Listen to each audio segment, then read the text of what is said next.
Welcome to Big Blend Radio's California Sequoia Country show, home to Sequoia and Kings Canyon National Parks, Giant Sequoia National Monument and Sequoia National Forest, and the charming historic agricultural communities that make up Tulare County. Welcome. Today we are getting ready to explore California's Sequoia Country, and we're going to talk about the different ways you can experience California Sequoia Country, which is Tulare County in Central California, home to Sequoia and Kings Canyon National Parks, Sequoia National Forest, and Giant Sequoia National Monument, and all these awesome communities from Visalia and Exeter to Woodlake and Lindsay, Porterville, Springville, Tulare, Dinuba.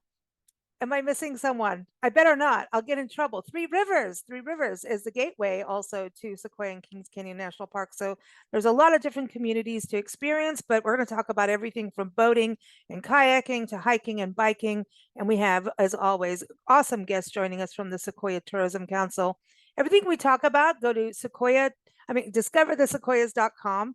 And I'll put everyone's website links in the show notes, wherever you're listening or watching this from. So let's get started. All right. So Suzanne Bianco is here. She is from Visit Visalia, and she chose the topic of the day. So Suzanne, how are you? I'm great. How are you? I'm so happy to be here. It's good to have you back, Suzanne. So what are we doing transportation wise? Are you going to swim to get around? What are you doing to get around?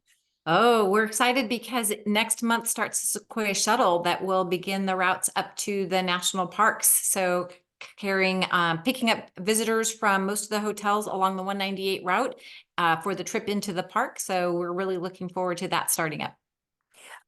Suzanne, before I bring everyone on, let's talk about getting to Sequoia Country.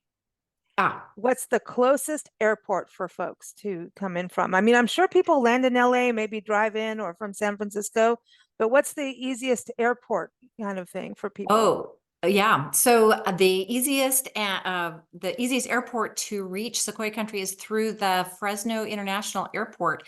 It has direct flights from Mexico to points from Phoenix, Denver, Chicago, and now Atlanta and into Dallas as well. So it connects a lot of visitors to this area from all points. Awesome. So everyone's going to land, get in their car, rental car. Maybe are there Ubers out there and There are Lyfts? some Ubers. There is a V line, a shuttle service that runs from the airport to Visalia. And it is a very inexpensive. I think it runs 5 times a day each direction. So it kind of depends on when your flight lands, but you can pick that up and or take it to the airport in a really easy fully connected bus, meaning that you can use the internet and whatever on the trek to or from the airport. You got my word stumble. See, I just passed it on to you. It's all good. It's all good. Let's go to the parks. We're going to get Sintia Kawasaki-Yee back on the show representing Sequoia and Kings Canyon National Park. So Sintia, I'm going to bet most of us are bringing a car in, right? Or coming in on a shuttle. Do we come in on horseback or no? Probably not a good idea, but if you do have a horse, there is a campground dedicated to stock, and so there are horse opportunities in the parks, but not a preferred method to go in to enter through the entrance station. I know. I'm just want to go through the entrance station, and the ranger's going to look at you like, really? Okay. Good luck with that. Okay. So I know we're going to talk about hiking and everything on the show today with you and all the different ways to get around and explore the parks. But I wanted to touch on this. So anyone planning right now, the best thing to do is to go to your website, right? mps.gov/SEKI. And you say there there's road construction at times, there's all kinds of things like that, but you really give all kinds of information on how to plan according to season even. Yeah, I mean, if you have the ability to go on our website and do a little bit of trip planning, it's just going to make things so much smoother. You can think about, from the cost of the cost of getting into the park, the best time of day, times to avoid, especially in the busy season. We really recommend entering the parks before 9 a.m. or after 3 p.m. Just that middle of that late morning, early afternoon time frame is when you're going to get stuck in a really long line in the summer months. So you get information about that.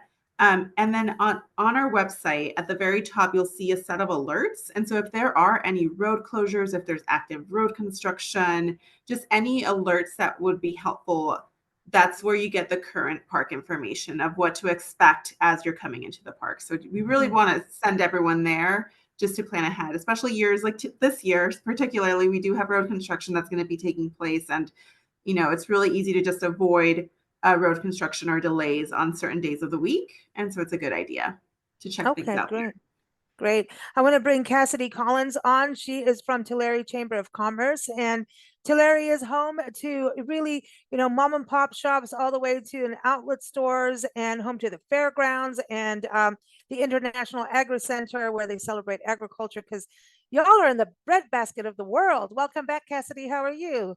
Hi, I'm doing good. Thank you so much for having me on here again. It's always a good time to Hey, so pop in and Cassidy, chat. are you going to send us out in the fields? Like, that's part of our getting around, right? Go pick your own plums. Do we have bee Yep. picks anywhere? Yeah. We are all things agricultural here. We are the dairy capital of the world, and we're very proud. So I do want to touch base on the International Ag Expo you mentioned. In that facility, there is a educational program called Ag Ventures you can walk through, and it's very hands-on, interactive. They offer field trips, workshops, and events focused on agriculture, and that is just for anyone and everyone to come in and learn all about farming practices, milking cows, and just crazy Well, and things like that. they And put for kids, they can get on those little tractory things. they do, yep, I they say have tractory motorized things things. because they're like mini tractors, right? They are. Mhm. Yeah, and it's good for kids, but it's also good for adults too. People of all ages come in and learn. Anyone can learn. There's so much to learn that they have there. And we do have some great parks as well. If you're talking about getting around town, we have Zumwalt Park right now that's currently being renovated. They're building a big amphitheater out there. So come November, we're going to have bands like Foreigner, Asia, Flock of Seagulls. Buck Cherry is on the lineup as well. You can purchase tickets right now if you want and get prepared for that. It's going to be awesome. And then we also have like Mooney's Grove nearby. That's between Visalia and Tulare. And then I think Del Lago Park is beautiful as well. And then if you do love coffee, we are a caffeinated city. We have coffee shops everywhere downtown. So take a stroll downtown and check it out. Lots of fun stuff here. That's awesome. And I want to go over to Porterville, California, and we've got Kristy Martin on the show. We've only got her for a few minutes, so I want to touch base with you because Porterville is awesome. It is very historic. It's got a wonderful downtown. And I think that's one of the first things we can say is like just walk downtown, right, Kristy?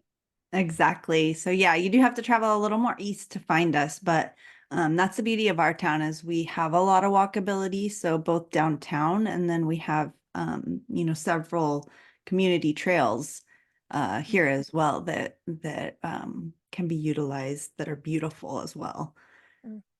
I know that you said that you had a Rails to Trails park as well. So tell us about that. That's awesome. Yeah, we do. So we have a Rails to Trail Parkway. So it's about, I believe, 2.2 miles. And it's beautiful if you go that way. They have it paved very nicely. It's very safely lit up, but you can walk, you can take your bike. So if you prefer not to walk, you can, bike instead. But it'll take you basically from one side of our town to the other. So we have that one. And then we also have one called the Tule River Parkway. And so that one kind of follows our river in town, our Tule River. And we have a group in town that's really invested in some beautiful gardens there. And you can adopt a community garden. So several of our local school districts and businesses have gardens out there as well. So that's a fun walk where you also get to view these beautiful gardens that our different organizations have put together. Oh, I like that. I like that. So, Kristy, also you've got a scenic drive. You've got the highway it's 62. So Highway 60. Yeah, our All-American Highway is Highway 65. So that one, 65, yeah. Yeah. So that runs from north to south. It'll connect us from Lindsay all the way down to Bakersfield. And then we have our Highway 190, which runs up to through Springville and to the National Forest. And It's a past our beautiful lake route. as well. So when you're talking about kayaking, we also have our lake up Highway 190 as well, where you can do activities like that. And it's getting to be that perfect weather for that. So that would be Lake Success for Yeah. folks, that Yeah. lake. And so you could boat there too. Do you have to have your own, are there like rentals? Like if you fly into town and you didn't bring your kayak on the plane, which I don't think they want you to, like, like the horse, they don't want the horse either. Yeah. Yeah, there actually are. So you can do houseboat rentals. So if you Oh, prefer, no way. yeah, so if you prefer, we actually just rented one for Father's Day weekend. So I'm excited for that. So they have different houseboats out there and they do have kayak rentals as well. So you don't have to lug your kayak on the airplane. Okay, that's cool. That's cool. And then Springville too, you were saying, and then Springville's like a gate, you and Springville, Porterville and Springville are like, sister communities really in a way. They're like your mountain community. And that goes into the giant forest, which has the trail of 1,000 giants, 100 giants. Is it 1,000 or 100? 100. Yeah. Oh, I just gave you more trees. Come on. But, so that's up there, which is a great walk. And I know they're going through some construction as well. So everyone wants to go to the forest website. Again, if you go to discoverthesequoias.com, everyone's websites are on the show are linked there. The forest, the parks, everything. But Springville itself, you said that there's a museum there that you can walk around, but you said there's a wine walk coming. There That is. to me, wine and walking go hand in hand. True. Perfect. I'm there. Yeah, no, so Springville is a very quaint little town. So we do have few little shopping areas. If you come through, we have some great places to eat. There's a few Mexican restaurants, a hamburger joint, great coffee place. But yeah, in May, their Chamber of Commerce is actually going to be holding a wine walk. So on May 11th. So Cool. yeah, so they get to just go through the local businesses, kind of get a feel for what's up there. So it's a really fun evening just to support our small local town. So if you're into something like that, definitely check it out because like I said, the shops just have that really quaint, old town feel to them. So it's a lot of fun. I like your downtown too. You have a lot of murals as well, and a lot of new ones too for folks to experience. So, and a lot of parks. You have a lot of parks with historic sites, and there's the one helicopter one, the military helicopter one. That's cool. So Yeah. that's a lot of space for people to walk through. So Absolutely. good ways to get around. Is the speedway still going? The race thing, the race car thing? I wish that it was, but unfortunately our speedway is shut down. Oh, I because that know. was one way to get around. It's like mud is Yeah. flying. That was fun. I had a good time there. You Yeah. have a lot going on. Well, there's also golf, and that's a way to explore because you do get to walk and get in a golf cart. There That's you the go. danger zone. Get in a golf cart and see what trouble you can get into. That's the only reason I go golfing is to be in the golf cart, but don't Do you tell. know how to golf? You know how to I golf? don't know. I just go to be in the golf cart and drive around. See, and you're supposed to be quiet while they're doing their big, like, we're gonna whack something. Yeah. Like you're gonna, I don't know. I'm not good at it at all, but I'm so glad you could join us today. It's always fun to have you on the show. Any other events you want to give a shout out to coming up over the spring, summer? Yeah, so absolutely. We actually have our spring festival. So this used to be our Iris Festival, which we rebranded. We had planned it for April, but we went ahead and rescheduled because of weather. So that'll actually be coming up on May 11th. So if you're Lots going on. yeah, if you're in the area, it's on our main street, our downtown. We'll have vendors, food, car show, chili cook-off.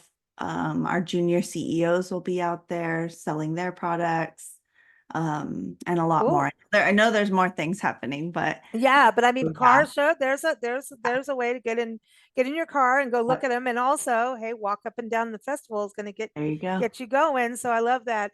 Everyone, PortervilleChamber.org is a website. Thank you so much for joining us, Kristy. It's always a pleasure to have you on the show.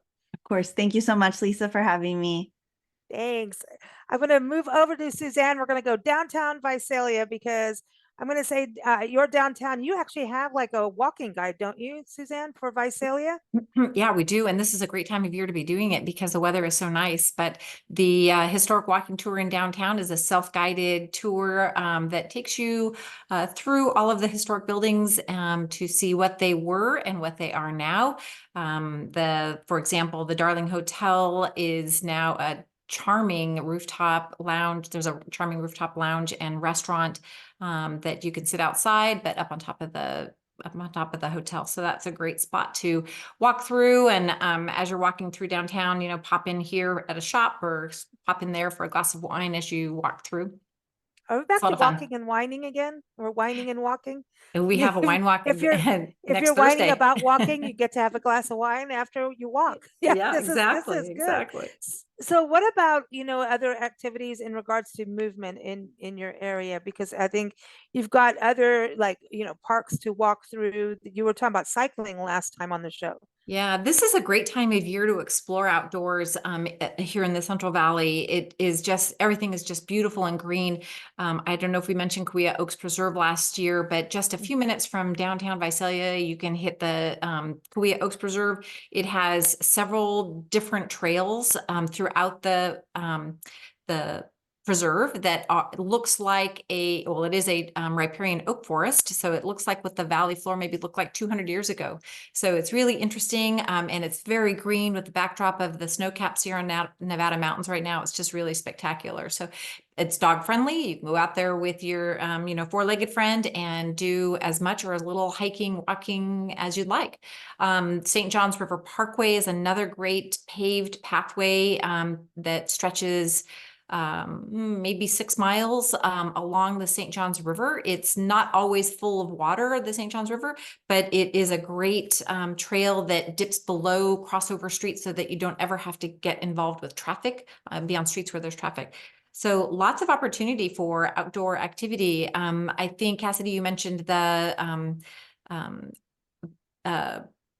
park down there, Mooney Grove Park. Mooney And Grove, Mooney Grove is a great place to go. Awesome. Again, it's meant to preserve those oak trees that are there. So it's shaded and grassy, and it has paved streets that kind of roads that kind of go And through golf. Isn't there golf there too? They have Oh, frisbee golf. well, Yeah, there's some frisbee golf. movement. Let's get some Yeah. frisbee. Yeah, you have some coffee and go frisbee it off. Sounds Yeah, good. that's I a think really frisbee fun. golf is more my style. That sounds easier to me. Do you get to go in Yeah. a golf cart still or no? No, you have to walk that one. All Yeah, right. I that's can all do that right. too. I can do that. Those But are a Mooney lot of Grove is fun. There's awesome. quite a few I of those around around Tulare County, those frisbee golf courses. That's a fun, different way of doing it. Kids, families can do that together. Doesn't really matter what your skill level is. It's just a really fun way to be outside and to get some exercise. I know you have a lot of public art. In fact, every Mm. community, I think, in Tulare County is big on public art. And Cassidy, Yes. Tulare, that's one way you can get out and walk and see the public art in your downtown. But I know that you grew up in Exeter too, right? So Exeter, you would say that's a way to get around is to do a public art walk? Oh yeah, in Exeter, they have 27 murals. There is a mural tour you can go on, and you could just spend the whole day looking at the art. It's beautiful. It really reflects the history of the area, and just, what came before, and it's beautiful.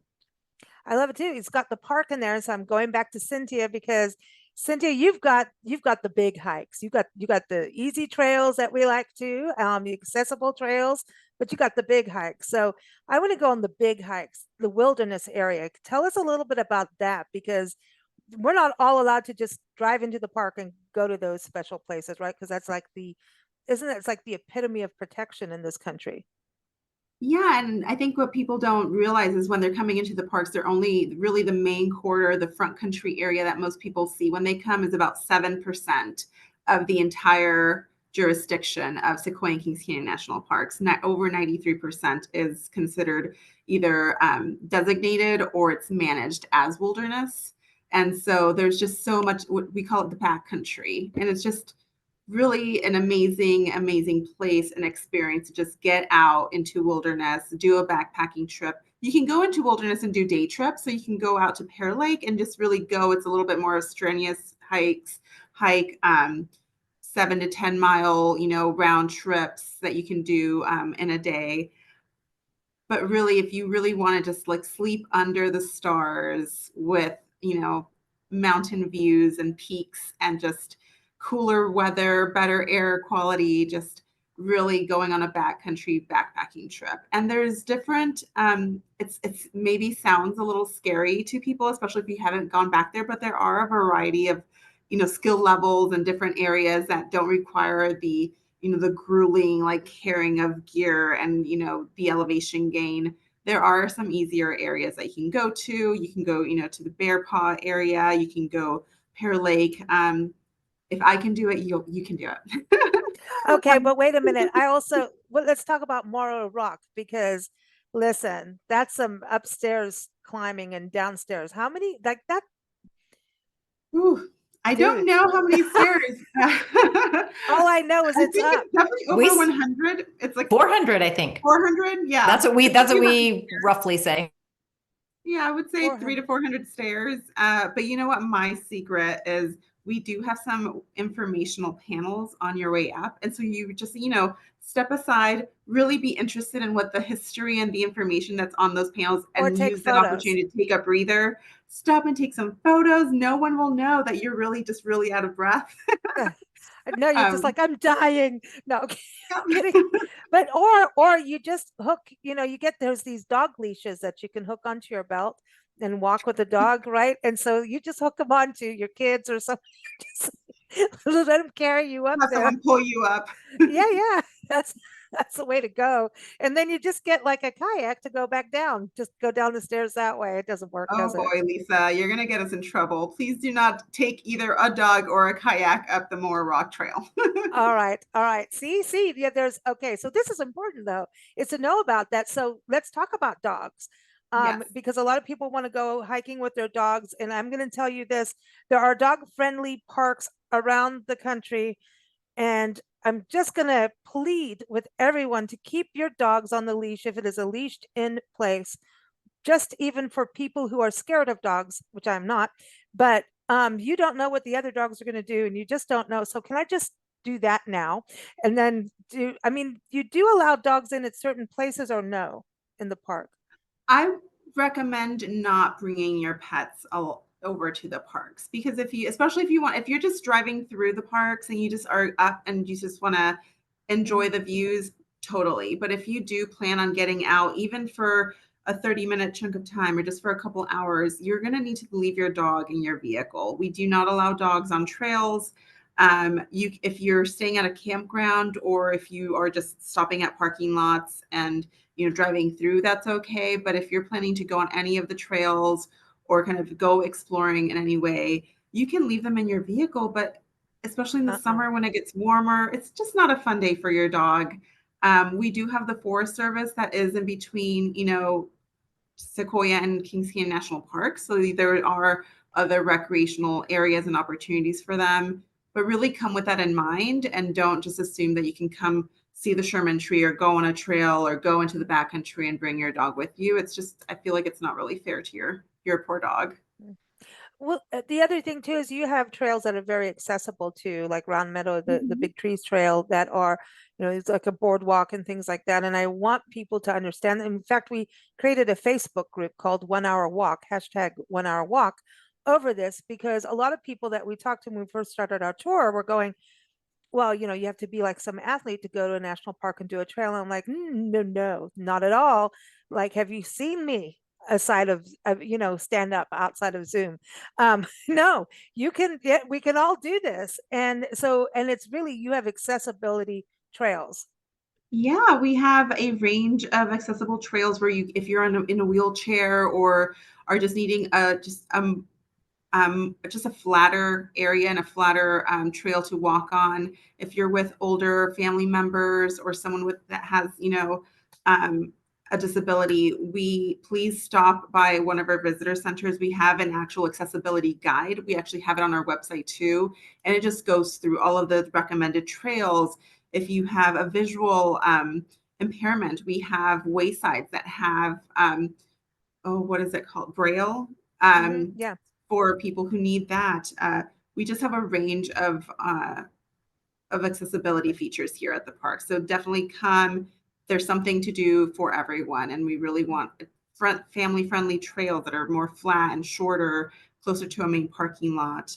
Most of these front country sites like Morro Rock or the General Sherman Tree, the General Grant Tree. These are more accessible areas to visit with family of all ages. And I also want to say, by being like the Junior Ranger program, if you have kids, isn't that a way to kind of get your kids kind of more immersed in what's going on instead of them running crazy like banshees? Because we all know that happens, right? And I'm not against it, but I I'm have a saying that. little boy, yes. So, but having like an activity kind of gets everyone focused and in like sync as a family moving through a park area where you have to be aware of wildlife. Yeah, and it gives them something to do and something to look for. It gives them an excuse to look for certain things and keeps them engaged. There's activities that they can do maybe on the on the bus. We talked about shuttles. There is our shuttles that come on board starting Memorial Day weekend. So taking the shuttle in between sites, they can fill out their Junior Ranger book in between different locations, but it also like helps them look for things that they maybe wouldn't typically look for, whether it's a sequoia cone or a bear or a bird or different things in the parks. The little teeny sequoia cones, they're teeny little They're so tiny. babies. They're little babies. Okay, so where can we kayak? So Lake Success, where else? Any other kayaking spots? Lake Is there Kawasaki-Yee. ones in the Lake Kawasaki-Yee? So that's Mhm. right outside Three Rivers. So- Hume Lake, right? Hume Lake has Mhm. rentals that they do, and that's Forest Service connected to the national parks. Okay.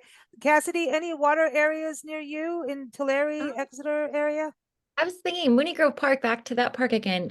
They used to have paddle boats where you could get in and pump your feet with a friend. I don't know if they still have those. Do you guys know? They don't have them now. They're working on, a group is restoring those paddle boats. And so they hope to bring them back. I don't have a date on that, but maybe check back on that. We'll definitely let you know, Lisa, when those are going to be back on board, or That'll we can be go back on fun. board. Yeah, Yeah. that was a good one. That was good. I like Yeah. that. Yeah, So so like the there's a- paddle, yeah. I Yeah, mean, big 'cause- paddle boat through that lagoon. That's a lot of fun. You can fish there. Kids can go fishing there if they like, actually, as well. All right, so we got water, we've got land, cycling. What about mountain biking? That would be more forest than National Park Service? Yeah, I mean, I think there's you're allowed to bike on roads in the parks, and so if it's sometimes we close Morro Rock Crescent Meadow Road in the winters or on weekends when the shuttles are running, and so that's an opportunity there. If you have a bike with you, you can bike along those roads. There's cool. because of the elevation gain, and it's not the most conducive to biking, but areas like Cedar Grove or areas like Morro Rock Crescent Meadow Road, you're allowed to bike. Okay, well, I'm not going up that hill into Sequoia National Park on a bike. There's no way. I have Like, seen people actually going from the foothills all the way up to Giant Forest on bikes, and I don't know how they do it. and by the time they get there, they're grabbing on like, I really need to hug a tree and get that oxygen. And the tree's like, I'm too big for you. I'm a giant, I'm a jolly green giant. But that's, I mean, it's amazing. And there's something for everyone in all ways. I mean, going from the little tractors at the International Agri Center, I think that's, here I'm going to drive a little tractor to, okay, now I'm going to go out in the wilderness to kayaking, boating, fishing, cycling. The Rails to Trails program is fantastic. I'm glad that that's there in Porterville. But have I missed anything else? I think it's pretty cool. We've talked about a lot of different things. And that Santa Fe Trail connecting Tulare and Visalia along same idea where that was where the train tracks used to be. They took that out and put in a paved pathway all the way down to Mooney Grove and onto Tulare. I think it's ideally going to connect all of those two That's cities. cool. Mhm. And then for spring in the future, people should know about the Blossom Trail too, that they can follow. I mean, just drive through this area is just amazing during the springtime. Mid-February to mid-March is just a wash with those pink and white blossoms. If you're coming from the south and you're along that 190 highway, there's some really pretty amazing orchards there. And just north of the Visalia area, the almonds, nectarines, peaches, all of those stone fruit trees are blooming in the early spring too, to make it just a beautiful. People come from all over to have their picture taken in the groves, and it's just a really beautiful time of year. And when you realize all of those blossoms will soon become delicious fruit, it's even, all the better. It's like, yeah, the bounty, right? It's Yeah. awesome. You go from cheese to fruit to nuts. You got it all for picnics. The Yeah. other thing is Three Rivers has their first Saturday art event. I think that's still going, right? Where Mhm. people follow the map and go from art to like one art destination to the other. We've done it a few times, and you're up in the foothills rolling around, and well, not rolling around, but it's rolling hills and it's beautiful. And you get to go see artists at work, which is really cool because they're normally, hidden off in their studios, especially in Three Rivers. They're like, we're out in nature, leave us alone. We're creating. And then they're like, okay, now I'm a people day. I'll let people in and show what we do. And to see the artistic process, that's a cool way to get around and explore the area. So very cool. And Cynthia, how many hikes do you think you have in the park? I don't know how many hikes, but I can tell you, I think it was 822, 860, I think 866 miles of trails in these parks. So there are numerous trails of all distances, grade level, Experiences, all sorts of experiences. We have lots of trails. waterfalls. This is Yeah, going to we be a have good waterfall waterfalls. year. Good I think waterfall year. so. Oh, Yeah, that's it. it'll be Follow the a good year. waterfalls. Yeah, this is awesome. Well, ladies, thank you so much for joining us. Everyone, visit Visalia.com is where to go. nps.gov/SEKI for the national parks, and TulareChamber.org. And then also PortervilleChamber.org. But everything is linked from DiscoverTheSequoias.com. Thank you all. We'll see you next month. Thank you. See you next Thank month. you, Lisa. Bye, ladies. Let's go kayaking. Thank you for joining us here on Big Blend Radio's California Sequoia Country Show. New episodes air every first Thursday at 4 p.m. Pacific Time. You can keep up with the show at bigblendradio.com, but also plan your Tulare County escape. Go to discoverthesequoias.com.